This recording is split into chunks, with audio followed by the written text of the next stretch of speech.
Autism का असर सिर्फ बोलने पे ही पड़ेगा या बॉडी लैंग्वेज में चलने पर भी या किसी और चीज़ पर भी असर देखने को मिलता है? उसके चलने फिरने में भी असर देखने को मिलता है। अच्छा, और पतंग की तरह उसका पता ही नहीं किधर को चल पड़े। अच्छा। लेकिन उसकी जो बॉडी लैंग्वेज है जी। उसमें बहुत कम पता चलता है। हुँ, हुँ। बॉडी लैंग्वेज में नहीं पता चलता, लेकिन हाँ उसके फेस इंप्रेशन जो होते हैं वो उनसे पता चलता है ओके। कि इसको क्या।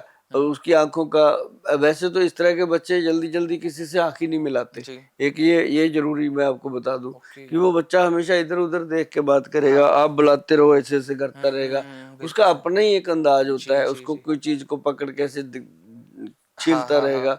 तो ये चीजें होती हैं। अदरवाइज इनकी जो प्रॉब्लम होती है ना जी, पेरेंट्स को अच्छे से पता होती है। हुँ, और जो माँ होती है, कहते हैं वो तो बच्चे की वो लैंग्वेज समझती है जो एक दिन का बच्चा होता है, बिल्कुल सही। उसको सब समझ आता होता है। जो मेरे पास आती है जी। मदर, उनके साथ मदर होती हैं, तो वो जो डिटेलिंग उसकी दे रही हुँ, होती है, ऐसे लग रहा होता है कि बच्चे को नहीं है प्रॉब्लम, प्रॉब्लम जैसे मदर अपनी बयान कर रही होती है, क्योंकि बिल्कुल। उसको सारी पता होती है। अच्छा, इनके अगर बिहेवियर की बात करते हैं, तो इनके बिहेवियर को हम नॉर्मल कह सकते हैं, जिस तरह से बिहेवियर ये बच्चे करते हैं? ये नॉर्मल बिहेवियर नहीं करते। किस ये तरह का बिहेवियर ये करना शुरू करते ये हैं? कटे हुए हाँ। होते हैं सभी से, इनका किसी से कोई लेना देना नहीं। कई बार तो ऐसा होता है कि खाने को दे दो, खा लिया, ना दिया 2 दिन भी ना दो, इनका अच्छा, ऐसा। हाँ, भूख का भी नहीं पता होता पता उन्हें? नहीं होता। कई बार इतना खाएंगे, वो पेरेंट्स कहते हैं हम परेशान हो जाते हैं खाता रहता है। ओके। तो मतलब ये उनको इस चीज़ का भी नहीं पता होता जी। कि उनको खाना कितना है, क्या खाना है। तो ऐसे जितने भी पेरेंट्स हैं उनको मैं तो यही कहूँगा कि ऐसे बच्चों को कभी भी किसी के घर पे रिश्तेदारी में या कहीं भेजकर ये रिस्क नहीं लेना चाहिए जी। कि वो उसका पता ही नहीं क्या खा ले, है ना।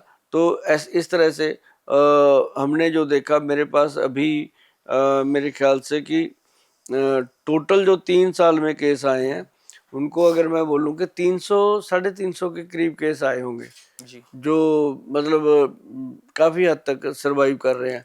और हमारा देखो रिजल्ट इसके अंदर हमें मिला है, कह लो कि 27 से लेकर 30% तक अच्छा।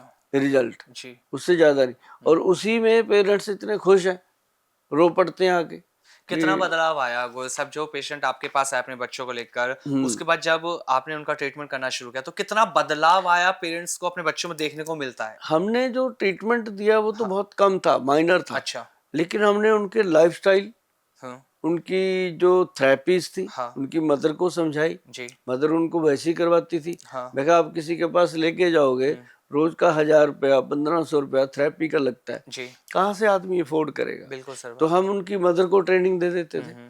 तो वो उसके साथ वैसी वैसी हरकतें जैसे हम हुँ। सिखाते थे वो सारी कर लेते, तो बच्चा उसी तरीके से चलने लगा। जी। और उसमें 25-30% की जो आई है हाँ। इम्प्रूवमेंट, उसका ये फायदा हुआ कि बच्चे को स्कूल भेजने में रिस्क नहीं रहा। अच्छा।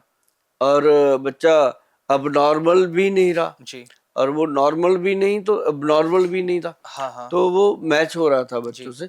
टीचर जो था वो जैसे पहले टीचर कहते थे जी आप इस बच्चे को ले जाओ घर पे, हुँ, नहीं हो सकता, तो वो भी लगे उनको हेल्प हुँ। करने, सपोर्ट करने की, ये काफ़ी चेंज हो रहा है तो हो सकता है और बढ़िया हो जाए।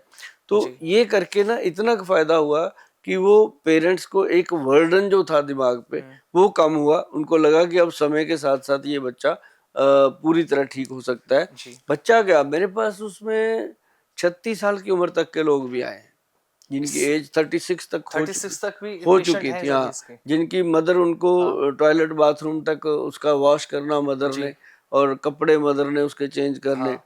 मतलब वो ऐसे बच्चे भी आए हैं। और उनके अंदर भी 10-15% से ज़्यादा इम्प्रूवमेंट जी। नज़र आया हमें 6 महीने में। हुँ। और धीरे धीरे चल रहा है उसमें। जो मालकंगनी तेल आता है एक, अच्छा। बहुत रिजल्ट देता है। जी। देसी घी और नारियल का तेल है वो बहुत रिजल्ट का। हुँ, हुँ। ऐसी बहुत सारी चीज़ें हैं।